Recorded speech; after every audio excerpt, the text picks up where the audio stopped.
Guys finally এবারে reveal হতে চলেছে রেড কপার।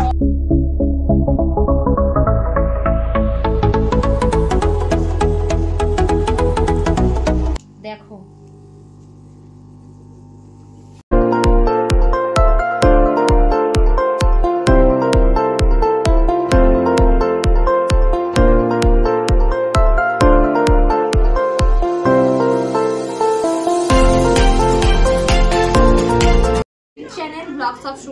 আরো একটা ভিডিও নিয়ে, আরো একটা দারুণ ভিডিও নিয়ে আমি আজকে চলে এসেছি। আমাদের এখানে কিন্তু আজকে রামের পুজো ছিল, আমরা যেমন অযোধ্যায় পুজো হচ্ছে তেমনই আমাদের এখানে লাইভ চলছিল, আর অনেক ভালো করে পুজো করা হয়েছে, যা দেখে মনে হচ্ছে এখনো টিপ টিপ তুলিনি আমি।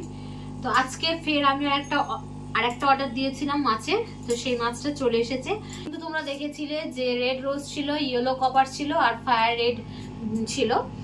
আমি আরো একটা দারুণ জিনিস অর্ডার করেছি, চলো আগে সেটাকে খুলে দেখাই, তারপরে তোমাদের। আমি এটাকে কোয়ারেন্টাইন করে রেখেছিলাম, বুঝতে পারছো এটা কিন্তু এখানকার কোনো জিনিস নয়, বাইরে থেকে আনা, বাইরে মানে গাইস চেন্নাই থেকে নিয়ে আসা। তো সেখান থেকে আমি অর্ডার দিই আর ওখান থেকে আসে প্যাকিং হয়ে।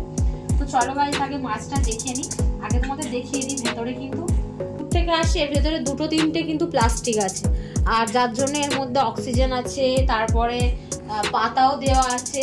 আর ফাইনালি এবারে রিভিল হতে চলেছে রেড কপার অস্কার। বিশাল ছটফটে গাইস, দেখো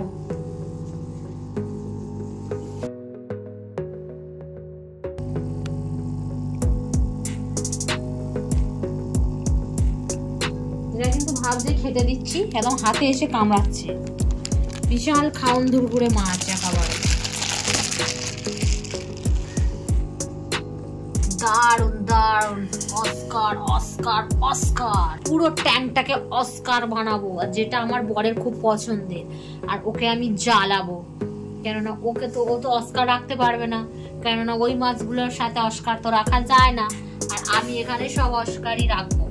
তো ভাই তোমাদের একটা রিকোয়েস্ট ছিল, এটা আমার বলতে পারো, কেননা আমি এটা ধরো একাই করছি, ওর কোনো হেল্প নিচ্ছি না, মানে ওর আইডিয়ারও কোনো হেল্প নিচ্ছি না, আর এমনিও হেল্প নিচ্ছি না। তো এগুলো সব আমি আমার মতো করেই আনছি।